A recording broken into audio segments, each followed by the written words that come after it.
In the next set of SQL queries, we'll see examples of using subqueries in the from and the select clauses.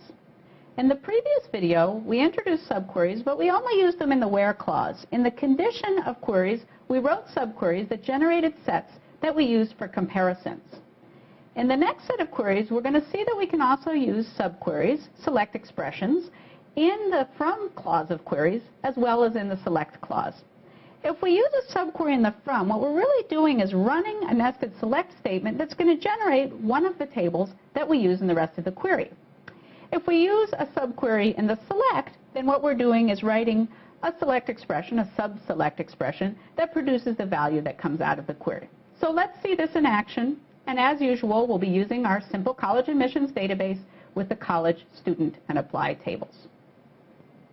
Our first query is going to lead to demonstrating the use of a subquery in the from clause. You might remember from a previous video that we had the concept of scaling a student's GPA based on the size of their high school. Specifically, we took the GPA and multiplied it by the size of high school divided by 1,000. What we're going to do in this query is we're going to return all students where scaling their GPA changes its value by more than 1. Specifically, either the scaled GPA minus the GPA is greater than 1, or the GPA minus the scaled GPA is greater than 1. So let's run the query, and we find a number of students whose GPA is modified by more than 1 by scaling it. Now let's take a look at this query. We have this expression that scales the GPA, and we actually had to write the expression out 3 times. Now remember, this could in fact be a much more complicated calculation. A smart database system might look at the query and recognize that it can do the computation once and use it in all 3 places, but maybe we're not using a smart database system, and furthermore, for the query itself, we might like to simplify things and only write that expression once. So simplifying the where clause is actually fairly easy. We can just use the absolute value function that's built into most SQL implementations. So we write absolute value function, and we apply it to this computation here. We delete the second clause of the query, and we run the query, and we should get exactly the same result. And we do. So that's good, but we still have two computations here of the scaled GPA. So what I'm going to do now is I'm going to put in the from clause a subquery, and that subquery is going to, among things, compute the scaled GPA. When we put a subquery in the from clause, what we're doing is creating a select from where statement that produces a relation, but in the rest of the query we can treat that just like a relation, so we can refer to the scaled GPA in the rest of the query. All right, so let me just do a little editing here. So I'm going to take this select from here, this portion of the query, like that, and I'm going to turn it into its own subquery and put it in the from clause. Now I'm going to give it a name G, and technically I might be able to leave that out, but most SQL implementations require it. This says compute this select from where expression and call the result G, and now in the rest of the query, anytime I refer to G, I'm referring to the result of this subquery in the from. Specifically, I now have scaled GPA, and if I want, I can put that it comes from G, although I don't need to since it's not ambiguous. And I can use that scaled GPA in the rest of my query. Now I'm still missing a select, so I'll just put select star here, and I'll get all attributes back. And now I have a complete query where I computed the scaled GPA in the from clause and used it elsewhere in the query. I run this one, and I get, again, the exact same result. We're going to see more examples of using subqueries in the from clause in the later video on aggregation.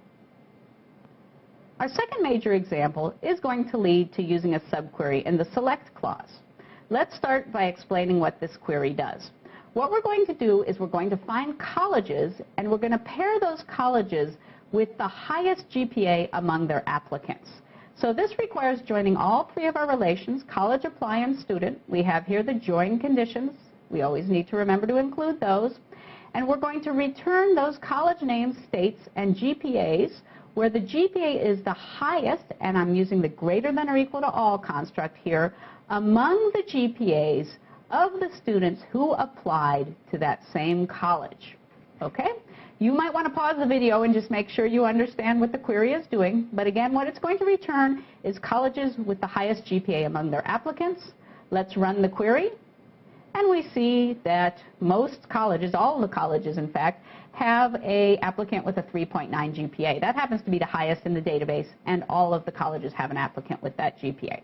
Now, we see some duplicates here. If we don't like duplicates, we use our usual trick of putting distinct, and now we have our 4 colleges in our database and the highest GPA of their applicants. Now let's see how we can write this query using a subquery in the select clause.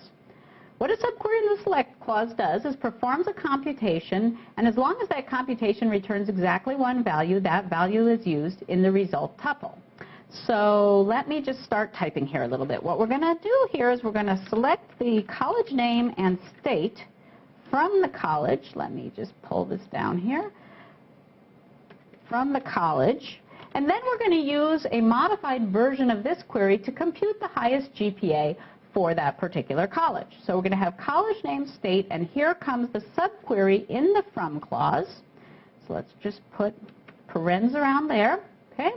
And we're going to, in the subquery, just compute the GPA, and it's going to be the highest GPA for this college.